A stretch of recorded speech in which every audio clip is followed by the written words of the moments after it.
Já estamos de volta com o Hora Geral nesta quarta-feira. Você quer conhecer um pouco mais de esporte? Então este é o momento. Vamos lá!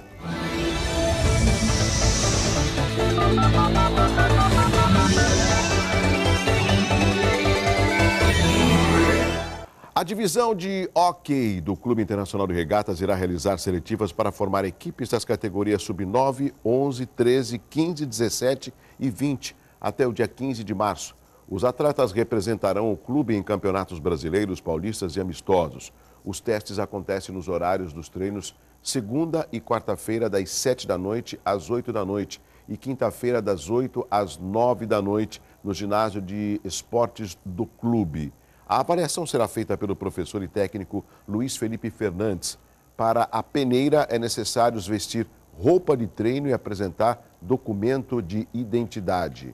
Bom, o nosso convidado já está aqui, Renato César Leite. Ele é delegado adjunto da Receita Federal em Santos. Renato, bom recebê-lo aqui mais uma vez. Tudo bem? Tudo bom, Douglas. É um prazer estar aqui. Tirar as dúvidas. Tirar as dúvidas, prestar algumas informações.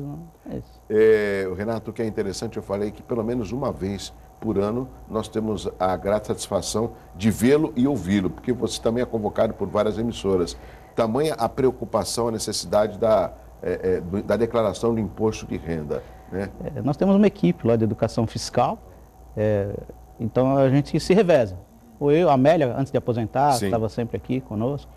E nós temos lá o nosso chefe de tributação, Ari, a Valesca, que estão sempre nos ajudando também, os senhores conhecem. Exato, conheço muito bem. Agora, Renato, vamos desde o começo, porque algumas perguntas eu acabo provocando a participação do telespectador. Por que eu tenho que declarar o meu imposto de renda? Bom, essa é uma pergunta que eu tenho a maior satisfação de responder, porque se você não declara o seu imposto de renda, você vai estar sonegando, você vai estar omitindo. E eu sempre digo para minha filha fala, o que você faz, pai? Eu falo assim, eu tenho a satisfação de dizer que o que eu faço é um trabalho para trazer dinheiro para o governo gastar com a sociedade. Então, quando você declara o seu imposto de renda, quando você paga o seu imposto de renda, aquele dinheiro está disponível para ser utilizado em benefício da sociedade. Então, esse é o nosso papel. O nosso papel não é o gasto, é a arrecadação.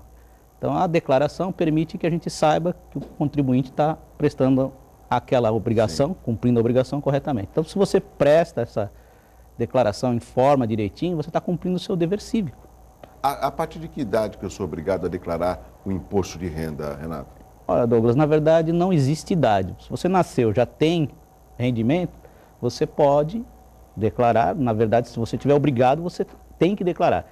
Agora, você pode declarar a qualquer momento. Não há idade limite, nem para menos, nem para mais. Acima de determinada idade eu não preciso mais declarar, ou abaixo. Não. Você estando naquela condição de contribuinte, não importa a idade. Até as pessoas isentas, elas têm um limite de ganho anual? E Sim. Mesmo assim, elas são obrigadas a declarar a sua isenção ou não há necessidade? Não. Já há alguns anos que não existe mais aquela declaração de isento. Só vai declarar quem está obrigado, a menos que a pessoa queira. Existem situações que mesmo a pessoa não estando obrigada, elas quer declarar, porque quer deixar lá registrado, porque depois quando for fazer um financiamento ou quando for tirar o passaporte, ela precisa ter o documento. E há uma situação interessante, viu, Douglas? Tem gente que teve retenção na fonte, trabalhador que teve um rendimento maior num determinado mês, e quando chega no final do ano, ele não está obrigado, ele não atingiu os R$ 26.816. Então ele não precisaria fazer a declaração.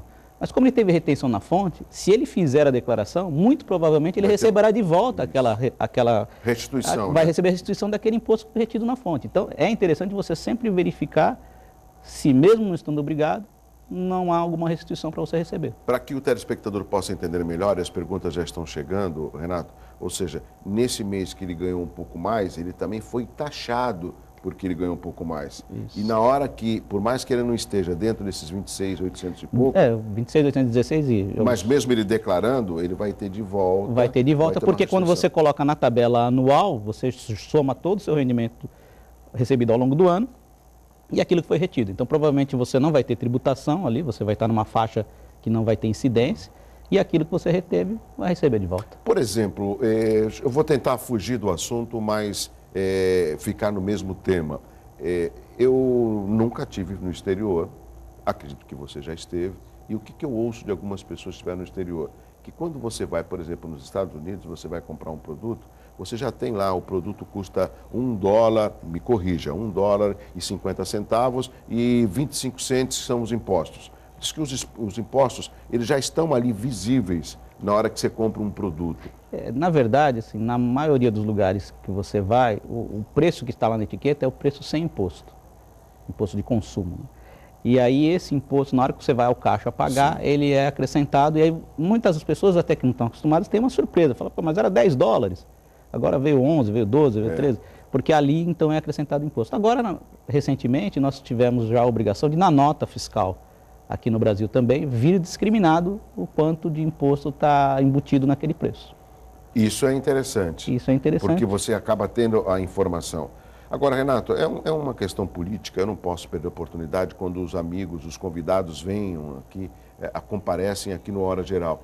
Lógico, o que a gente pensa? Que na arrecadação dos impostos, eles serão revertidos para que nós tenhamos os serviços necessários, como, por exemplo, saúde, educação, segurança no nosso país, envolvendo todos os municípios. Nesse caso, você acredita que a Receita faz a parte dela e o responsável seria quem? O gestor, o administrador, o chefe do executivo, seja governo federal, estadual e municipal? Na verdade, eu penso que essa fiscalização do gasto público, ela deve ser feita por toda a sociedade. Nós temos que lembrar que a arrecadação, ela não é só feita pela União, não é só feita pela Receita Federal. Nós temos a arrecadação dos tributos estaduais, temos tributos municipais. E mesmo os tributos federais, eles são, até por uma previsão constitucional, distribuídos para os entes, sim, federativos. Há um repasse para os estados e municípios. E nós temos orçamento. Você, como vereador, sabe que nós temos orçamentos municipais, estaduais. Do município, exato. E esse orçamento, ele tem que ser discutido pela sociedade, um orçamento participativo. Porque não é só a questão da correta aplicação do dinheiro, evitar corrupção, desvio e tudo mais. É a questão de saber no que está sendo efetivamente utilizado aquele dinheiro. Vamos dar um exemplo. Vamos construir um estádio de futebol com dinheiro público. É isso que a sociedade quer? Ou ela quer um hospital novo? Então, às vezes não tem nada de ilegal na construção do estádio, mas talvez não seria a necessidade maior da sociedade. Então a sociedade precisa começar a participar disso. Não sei se você já presenciou as audiências públicas para discussão do orçamento, tocar nesse assunto, ou a Câmara. Quem que vai lá cobrar alguma coisa? Muito poucas pessoas. Nós temos site de transparência, nós temos a Controladoria Geral da União, nós temos o TCU, que são órgãos que têm ouvidoria, que têm canais de comunicação com a sociedade. A própria sociedade, com esses canais de transparência, as prefeituras, o Estado, o município, os órgãos públicos, têm o dever de prestar contas e colocar isso de forma muito transparente para que todos possam auditar, verificar no que está sendo gasto o dinheiro público e questionar, e fazer denúncia e acompanhar. Então, eu acho que a sociedade precisa amadurecer, em vez de a gente ficar só no WhatsApp, no Facebook, criticando, colocando piadinha, ir atrás realmente do que está sendo feito com o nosso dinheiro e exigir que ele vá, né, na aplicação correta, naquilo que a gente acha justo, naquilo que a gente acha digno, naquilo que a gente precisa no dia a dia. Renato, você foi brilhante nas suas palavras, eu espero que o telespectador entenda, e esse é um momento da gente justamente minimizar a crítica e partir para a ação, para uma participação e um conhecimento dos temas. A maioria dos telespectadores sabem que hoje eu estou vereador, mas eu não trago as discussões da Câmara, porque aqui eu sou jornalista, claro, e procuro ter a devida transparência na condução do programa. Mas o que você está falando, e eu já o conheço há um bom tempo, tenho até essa intimidade de tratá-lo de você, é corretíssimo. As audiências públicas, elas são pífias, elas são vazias, e são muitas. As sessões da Câmara também são vazias. E as pessoas se fortalecem em boatos que são colocados nas redes sociais, que tudo aceito. Eu posso colocar lá, montar um perfil que o Renato é feio porque ele tem barba. E todo mundo vai sair comentando. Mas peraí, o Renato é o gosto dele. A mulher dele gosta, ele se sente bem de barba. Então, esse é o problema. As pessoas não vão procurar saber, elas não vão questionar, elas não vão conversar. E o que me preocupa quanto à sociedade atual, que essas pessoas públicas foram eleitas através do voto popular. É essa mesma população que tem que ter o retorno. Quero conversar com o senhor, prefeito. Quero conversar com o senhor, vereador. O prefeito está sempre nos eventos. Prefeito, eu posso trocar uma ideia com o senhor um problema no meu bairro, por exemplo? Ele deve procurar um vereador. Eu duvido que o prefeito ou qualquer um deles fale, agora não, pô, vai para lá. De jeito nenhum. Pois não, o que houve? O que está acontecendo? Não tem essa aproximação. A crítica parece que é o que encoraja mais o ser humano do que a proposição, do que a construção de um comentário. E dá trabalho também, né? Você pegar e escrever alguma coisa criticando é fácil. Agora você ir lá, procurar saber, procurar brigar pelos direitos é um pouquinho mais complicado. Não, eu não estou cansado, deixa para lá, é mais fácil assim. Eu me fortaleço mais nos teclados do computador. Viu, Douglas? E às vezes acho que é um pouquinho de desinformação. E aí entra a nossa obrigação, você como comunicador, nós como servidores públicos, de prestar essa informação. Muita gente me pergunta assim, mas o meu imposto não volta para mim. Eu pago um monte de imposto, eu, por exemplo, pago 27,5% de tudo que eu ganho, porque eu sou assalariado. Mas não volta para mim. Mas o imposto não tem que voltar para você, tem que voltar para a sociedade. Se tem alguém que precisa mais do que você, esse imposto tem que voltar para aquela pessoa. Alguém que está passando fome, alguém que não tem atendimento de saúde, vai ter que receber com o dinheiro que eu estou pagando. Porque o imposto tem essa finalidade, voltar para a sociedade. Se ele voltasse totalmente para mim, seria uma taxa. Eu pago por aquilo que o Estado está me fornecendo. Como um pedágio, por exemplo. Como um pedágio. Se eu uso o pedágio, eu pago. Se eu não uso, eu não pago. Exato. Agora, o imposto não. Todo mundo paga para formar um bolo e distribuir para as pessoas. Até que a gente tem uma condição de igualdade, como existe nos países do primeiro mundo. Lá todo mundo tem escola, lá todo mundo tem hospital. Austrália, Holanda, isso, Suíça. Só que eles pagam 40%, 50% de imposto, todo mundo, e o salário mínimo deles é muito mais alto. Então, quer dizer, a desigualdade é muito menor. Agora, quando eu tenho pessoas ganhando menos de R$1.000, que mal conseguem se sustentar, como é que eu, egoisticamente, vou dizer assim, eu ganho R$20.000, pago 3 mil de imposto e acho que isso tudo tem que voltar para mim? Esse dinheiro tem que ir lá para ajudar os mais carentes. Para isso é o imposto. Isso que está na Constituição. Renato, talvez falta aí não digo uma campanha, mas uma orientação através, sei lá, de panfletos ou via correio, de uma orientação mais didática ao cidadão brasileiro, por exemplo, para que ele entenda por que ele é obrigado a declarar. Eu observo muito no país, já é cultural, quanto que é isso? R$5. Caramba, tá caro, hein? Dá um aí. Ele critica, mas ele paga. Ele não sabe por quê. Ele não, de repente vai pesquisar, peraí, isso é 5, mas aquele outro é 3. Eu não sei se você tem o hábito de ir à feira, eu tenho o hábito, eu pichincho, né? E as pessoas te falam, caramba, não, dá um desconto aí. Quanto que é a dúzia da banana? R$3? Dá uma dúzia e meia por 3. Tá bom, leva isso aqui que dá taveira. É pinchar. Por exemplo. Há essa questão, principalmente com os tributos indiretos, né? Porque quando você paga imposto de renda, ele é proporcional à sua renda. Agora, no imposto sobre o consumo, um produto que você está comprando, você paga de maneira igual. Então, se você comprou feijão, tanto faz o milionário ou a pessoa de menor renda comprar o feijão, ela vai pagar mesmo valor sobre aquele feijão que ele comprou. Obviamente, provavelmente quem tem menos renda vai comprar mais feijão do que quem tem mais renda. E aí acaba até sofrendo mais. Mas, assim, a pessoa não consegue enxergar, hoje até tem discriminado. Às vezes a carga tributária precisa ser revista e aí é uma discussão que tem que passar pelo parlamento, política e tal. Mas as pessoas precisam entender, assim, tudo aquilo que ela está pagando tem uma finalidade. Se aquele produto é um produto que tem maior importância, por exemplo, arroz, feijão, ele tem que ter uma tributação menor. Agora, cigarro, bebida, tem uma tributação maior, porque é justamente para evitar o consumo. Então, as pessoas precisam entender que quando ela não está acompanhando isso, ela está estimulando a sonegação. Nota fiscal paulista, que não tem a ver com a Receita Federal, é a Receita Estadual, que é um tributo estadual. Sim. Muita gente me pergunta, mas eu vou pedir nota fiscal paulista, a Receita vai me controlar. A Receita está controlando, independentemente de você pedir nota fiscal paulista ou não, porque a gente rastreia a conta bancária, a gente tem informação de todos os lados. Não é a nota fiscal paulista a nota fiscal paulista interessa para o ICM. Sim.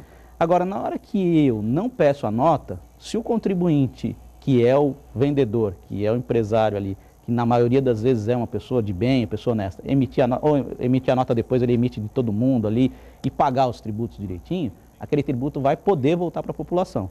Quando eu não peço a nota, ele está me dando desconto? Obviamente que não. Ele está recebendo o valor cheio com o tributo. Mas se ele não emitir a nota e não pagar, você está pagando um tributo que ele vai embolsar. E aquele tributo não vai voltar para a sociedade, vai para o bolso de quem está sonegando. Isso em qualquer esfera, em qualquer tributo. Renato, então, você foi feliz mais uma vez, até porque esse é o seu tema.